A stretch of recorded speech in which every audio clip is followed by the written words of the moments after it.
윤석열 대통령이 작년 말에 시동을 걸었습니다. 대한민국 정상화. 대한민국 정상화를 위해서는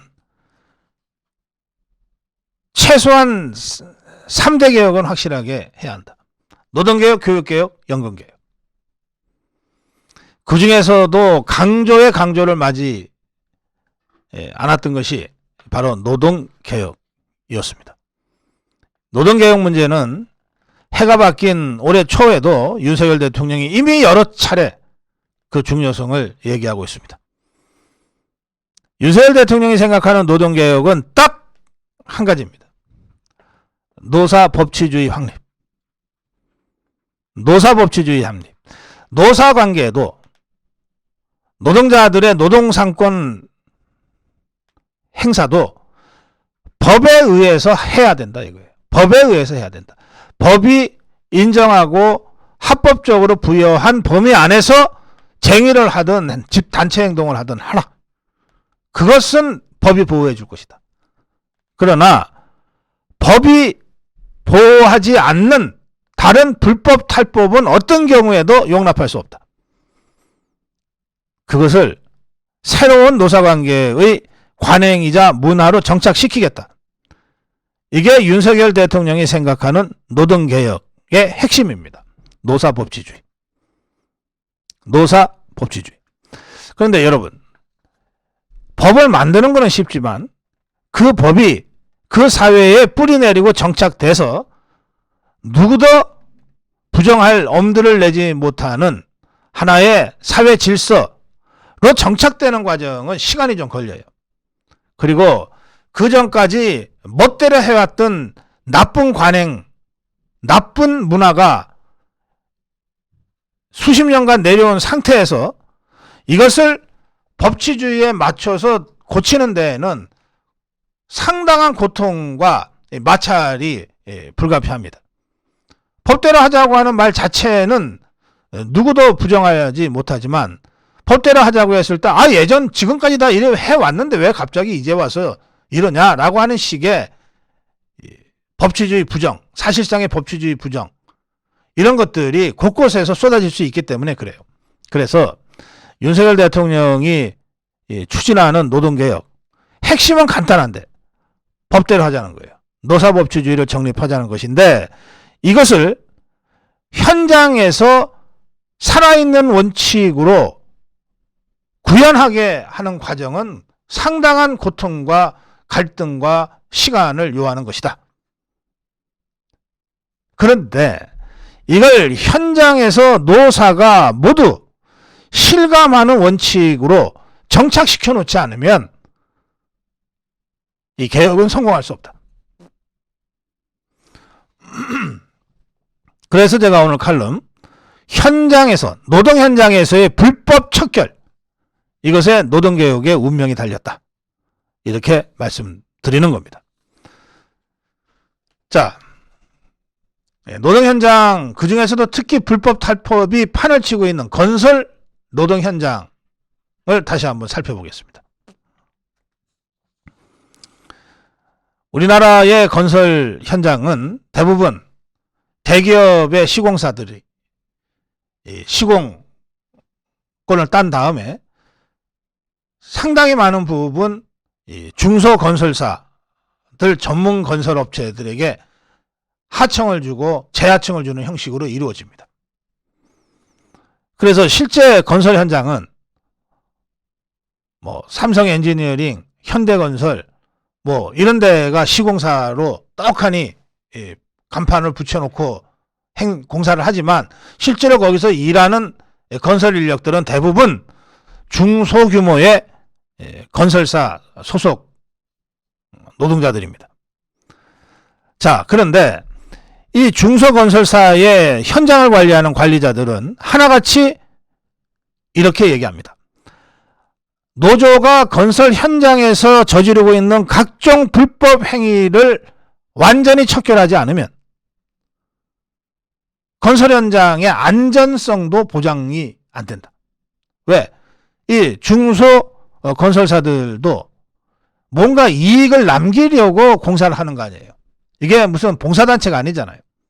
이익이 남지 않으면 건설 현장에서 일을 할 이유가 없어요. 그런데 이 중소건설사들이 대기업 건설사들로부터 하청, 재하청을 받아서 일을 하게 되면 그 이윤이라고 하는 것이 빠듯하지 않겠습니까? 그러니까 떡은 얼마 안 돼요. 그런데 여기에 민노총 노조들이 온갖 명칭으로 이 삥을 뜯기 시작하면 그 노조한테 삥 다 뜯기고 나면 실제로 남는 게 없다는 거예요. 그래서 이 중소건설업체들, 특히 영세한 건설업체들은 현장에 잘못 들어갔다가 민노총 삥 뜯기에 걸려서 공사는 수주했는데 공사하고 나서 망하는 기업까지 있다는 거예요. 이게 공사 현장을 지배하고 있는 수십 년 동안 누적된 불법 탈법의 관행들이라는 겁니다.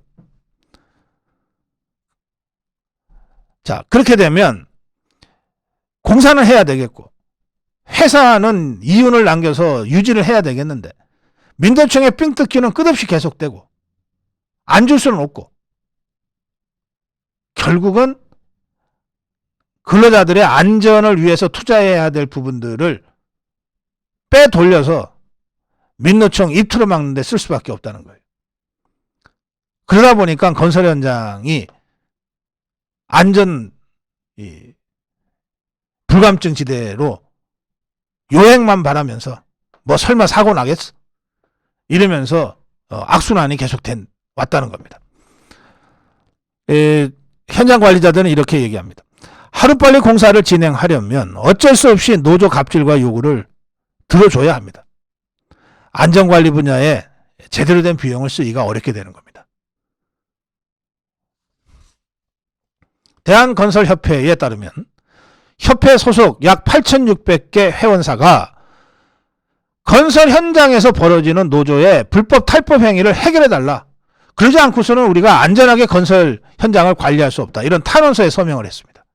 8,600개 회원사가 탄원을 집단적으로 했어요. 전문건설협회도 있습니다. 전문건설협회는 소속 회원사가 13,000개인데 13,000개 회원사가 바로 똑같은 내용, 노조의 불법 행위를 해결해달라고 하는 탄원서에 서명했습니다. 이 탄원서는 지난해 6월 말 윤석열 대통령 정부가 출범한 직후에 대통령실과 국토교통부, 고용노동부, 경찰청 등에 전달이 됐어요. 이미. 특히 자금력이 취약한 중소, 영세 건설사의 피해가 크다는 겁니다. 그런데 피해 신고를 접수받으면 회사 이름 내걸고 접수했다가 보복을 당할까 봐 두려워서 익명으로 피해 사례를 접수하는 경우들이 많다고 합니다. 익명으로 접수된 피해 사례를 살펴보면 현장에서 벌어지고 있는 민노총 또는 민노총 사칭하는 이 각종 단체의 불법 행위가 어느 정도 심각한지가 아주 여실히 드러납니다. 소속 조합원을 채용해달라. 우리가 지정하는 특정 장비를 사용해달라. 이런 갑질은 공사 현장 어디에서나 일상적으로 벌어지고 있는 횡포입니다. 기본급여 외에도 노조 전임 활동가들의 활동비, 원래비, 급행료, 공사 빨리 하려면 돈 얼마 상납해 하는 식의 급행료가 공공연하게 요구되고 있습니다. 노조 소속 타워크레인 기사 1명 채용하는데 월 1,000만 원 이상 달라.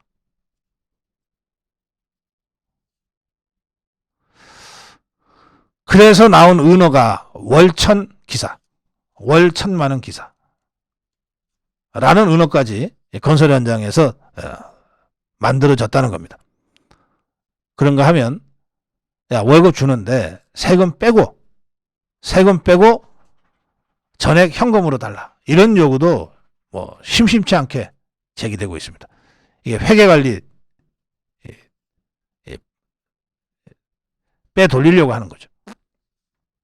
자, 이런 황당한 갑질들이 시도 때도 없이 제기되고 있는데 제정신 가진 건설사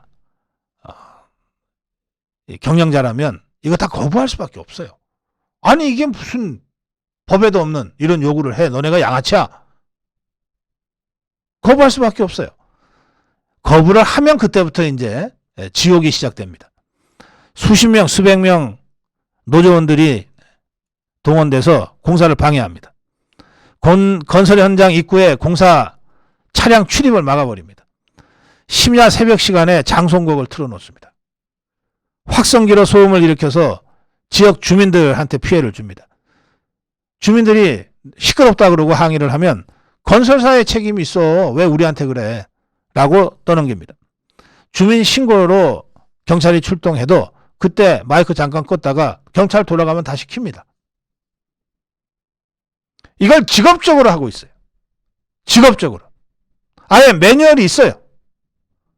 자기들 말 잘 안 듣는 중소건설사들한테 대응하는 매뉴얼 1, 2, 3, 4가 쫙 나열돼 있어요.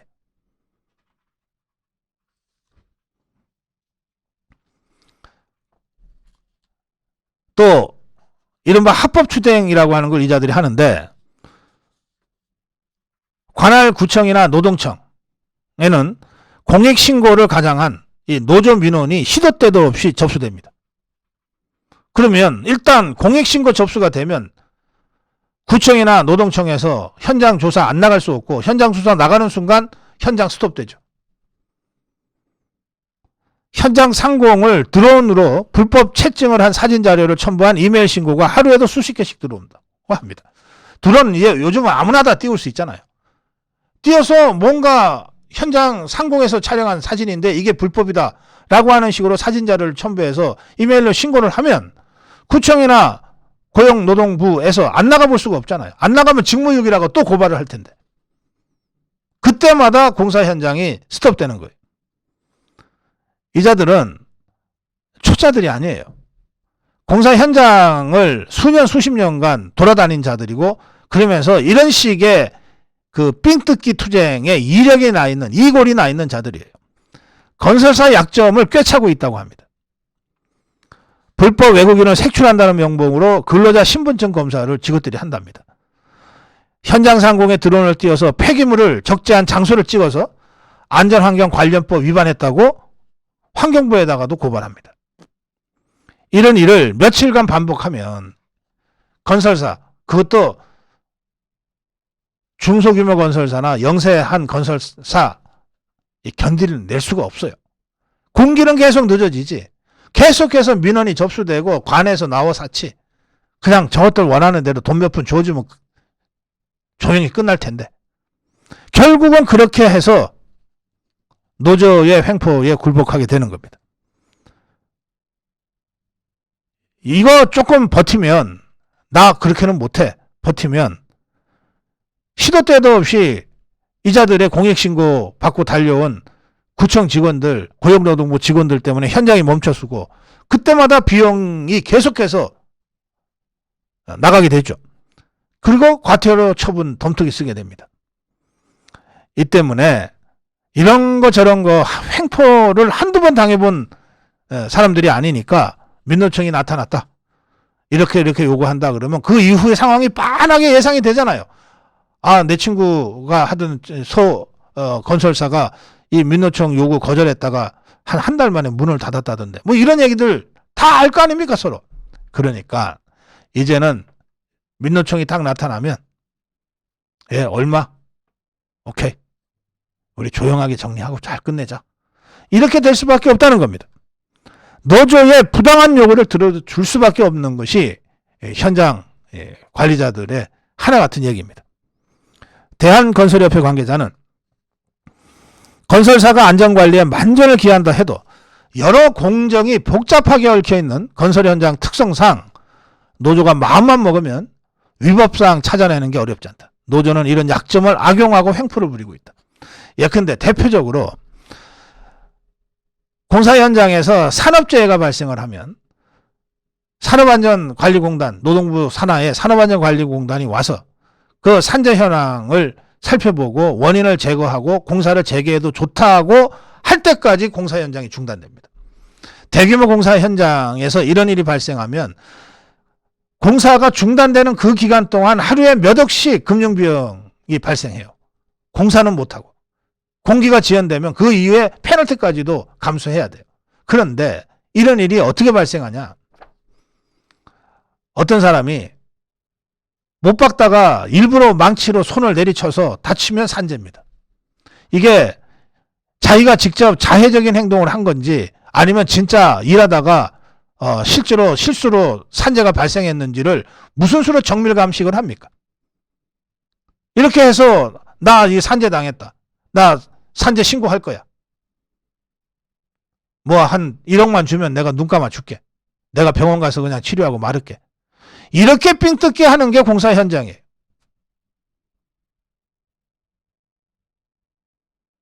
한두 개가 아니라는 거예요. 공정이 수백 개 공정이 얽혀 있는 게 공사 현장입니다.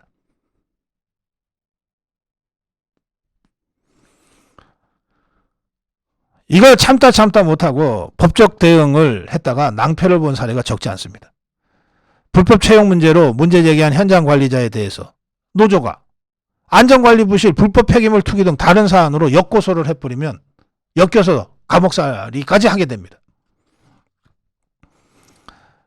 노조의 이런 불법 탈법, 합법을 가장한 온갖 갑질 횡포, 이걸 근절하기 위해서는 정부의 엄정한 대응이 불가피합니다. 노조가 이렇게 온갖 불법을 저지르면서 법 위에 법으로 군림하고 건설사들이 정말 약자의 약자가 돼가지고 노조 눈치나 보면서 이 건설 현장을 근근히 운영할 수밖에 없게 된 것은 수십 년간 이런 관행이 방조되고 방치되어서 의뢰 건설 현장은 그런 것이라고 하는 잘못된 인식이 뿌리 깊게 박혀버렸기 때문에 그렇다는 겁니다. 윤석열 정부가 노동개혁을 가장 중요한 국가적 의제로 설정했는데 바로 이 현장에서의 노조의 불법, 편법, 탈법, 갑질 행포를 원천적으로 근절하지 않고는 백날 법 고쳐봤자 아무 소용없다는 거예요. 금품수수, 공사방해, 노조의 각종 불법 행위에 대한 처벌을 강화할 뿐만 아니라 그것이 현장에서 완전히 사라질 때까지 관계부처 합동 현장조사, 수사 시스템을 상시적으로 갖춰야 된다는 겁니다. 원희룡 국토교통부 장관 올해 신년사에서 이렇게 선언했습니다.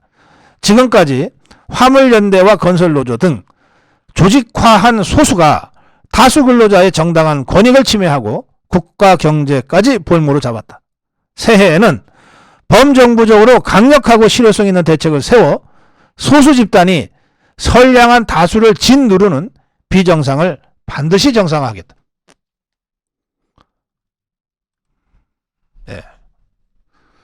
결론 말씀드립니다. 개혁은 국민의 지지가 없으면 성공할 수 없습니다. 윤석열 정부는 혁명정부가 아닙니다. 민주적 과정을 통해서 선출된 민주정부고 국민적 동의와 지지에 의해서만 개혁을 할 수 있는 그런 개혁정부입니다. 그런데 윤석열 정부의 개혁에 국민들이 힘을 실어줄 때는 두 가지가 요구됩니다. 하나는 대통령의 개혁 의지를 확실히 국민들이 인지할 때, 인정할 때, 야, 윤석열 대통령이 진짜 개혁하려고 하는구나. 그럼 이제 우리가 힘을 보태줘야지. 두 번째는 이 개혁의 효과를 국민들이 작은 것 속에서 하나하나 체감해 나갈 때, 야, 윤석열 대통령이 개혁하겠다고 했는데 요번에 공사 현장에 이 잘못된 수십 년 내려온 관행이 고쳐졌어. 야, 이거 하니까 되네. 제대로 힘 좀 한번 몰아주자. 이번에야말로 노동 현장의 온갖 불법 탈법을 완전히 척결할 수 있는 절호의 기회야. 이렇게 국민들이 느낄 때, 그때 윤석열 대통령, 윤석열 정부의 개혁에 국민적 지지가 모이면서 개혁이 성공할 수 있어요. 노동 현장에서 특히 특히 건설 현장에서